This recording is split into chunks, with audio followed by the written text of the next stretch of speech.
یہ کویشچن کچھ لے لیتے ہیں ابھی کے. ایک انہوں نے کہا تھا کہ یہ ہاف آستین میں نماز بعض لوگ پڑھ لیتے ہیں، ہو جائے گی کہ نہیں؟ دیکھیں، ادب و احترام تو یہ ہے کہ اچھا ہے پورا ہو، لیکن اگر کوئی ہاف آستین میں پڑھ لیتا ہے تو چونکہ اتنا حصہ بدن مرد کا کچھ ستر میں داخل نہیں ہے کہ کھلا ستر کا حکم دیا جائے، لہٰذا بالکل پڑھ سکتے ہیں.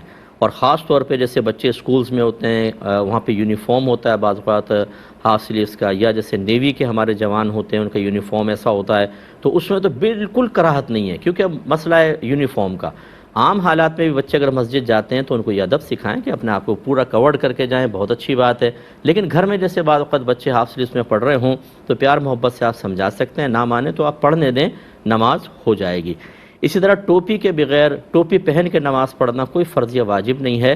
اچھی چیز ہے کہ ہمارے مسلمانوں میں ادب اور احترام یہی ہے، لہٰذا اگر کوئی برہنہ سر پڑتا ہے تب بھی کوئی حرج نہیں ہے. بلکہ فقہا نے واضح طور پہ لکھا ہے کہ اگر کسی کے سر میں کھجلی ہے، خشکی ہے، یا گرمی بہت شدید ہے اور وہ ٹوپی پہن کے نماز پڑھے تو دوران نماز پوری توجہ بار بار سر کی کھجلی کی طرف جاتی ہے. اور اگر وہ سر کھلا کر کے پڑھے تو اس میں اس کو اتنا مسئلہ نہیں ہوتا، تو اس کے لیے سر کھول کر پڑھنا افضل ہے. یہ بعض اوقات ہمارے گھر والے دین سیکھتے نہیں ہیں، صحیح سمجھتے نہیں ہیں، وہ ان پہ بچوں کو مار رہے ہوتے ہیں. کھانے سے پہلے ٹوپی نہ پہننے پہ مار رہے ہوتے ہیں. واش روم میں اگر بچہ برہنہ سر جا رہا ہے اس کے اوپر سختیاں کر رہے ہوتے ہیں. لیکن اور بہت سارے معاملات میں وہ حرام اور گناہ کبیرہ بھی کر رہا ہوتا ہے، لیکن پتہ نہیں ہوتا کہ کر رہا ہے. جیسے غیبتیں، چغلیاں خود گھر والے کر رہے ہوتے ہیں بیٹھ کر، منہ بھر بھر کے برائیاں کر رہے ہوتے ہیں، وہ برائی نظر نہیں آتی. بچہ بغیر ٹوپی کے نماز پڑھے گا تو ابا جان اس کو ڈانٹنا شروع کر دیں گے. سمجھائیں ضرور، میں نے پہلے کہا، اور اچھا ہے، افضل یہی ہے.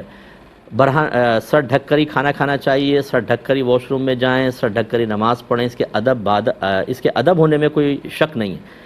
لیکن اگر نہ کرے تو اس ادب کے خلاف جانے پر کس حد تک آپ سختی کر سکتے ہیں وہ میں آپ کو عرض کر رہا ہوں. تو لہٰذا اس پہ شدت نہیں ہونی چاہیے. اور یہ جو مسجدوں کے اندر کرتے ہیں کہ کوئی نوجوان بیچارہ برہنہ سر نماز پڑھ رہا ہے تو ہمارے مسجدوں کے بزرگ آ کر وہ مسجد کی گندی سی ٹوپی اس کے سر پہ جما کر اس کو پھنسانے کی کوشش کرتے ہیں. یاد رکھیں، اس کا برہنہ سر پڑنا گناہ نہیں تھا، ان کا یہ ٹوپی آ کے سر پہ رکھنا گناہ ہے، کیونکہ یہ اللہ تعالیٰ اس بندے کے جو معاملات ہیں ان کے بیچ میں رکاوٹ بن گئے، اس لیے تو آگے سے گزرنے کو منع کیا گیا.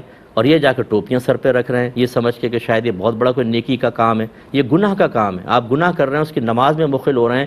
یہ تو معذرت کے ساتھ آپ کا کام نہیں تھا، یہ مداخلت، یہ تو اللہ تعالیٰ نے اس کے لیے ایک مخلوق پیدا کی ہے جو نماز میں خلل ڈالتی ہے، آدمی کی توجہ بانٹتی ہے، اور آپ نے مسئلہ نہ جاننے کی بنا پر اس کی توجہ بانٹنے کی کوشش کی ہے، اس لیے گناہ گار ہوں گے. ایسا نہ کریں.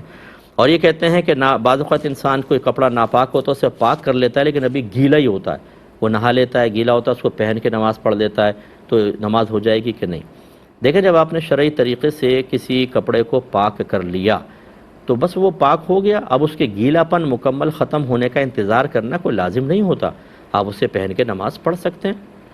اور یہ جو اپنے ایک تولہ کا لفظ کا، کہیں میں نے ایک تولہ کا لفظ میں کہہ ہی نہیں سکتا ہوں. ہمیں پتہ ہے، ہم حضرت رات سے فقہ کا کام کر رہے ہیں کہ یہ آپ نے کہا تھا ایک تولہ پانی، آپ نکال لیجئے گا میری کلپ اور مجھے بھیج دیجئے گا، میں اسی پروگرام میں معذرت کروں گا سب سے. ایسا نہیں ہوتا ہے، آپ لوگ سنتے نہیں ہیں اصل میں صحیح طریقے سے.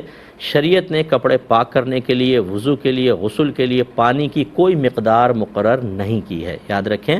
تو بس پاک کرنا ہے آپ کو. بہن نے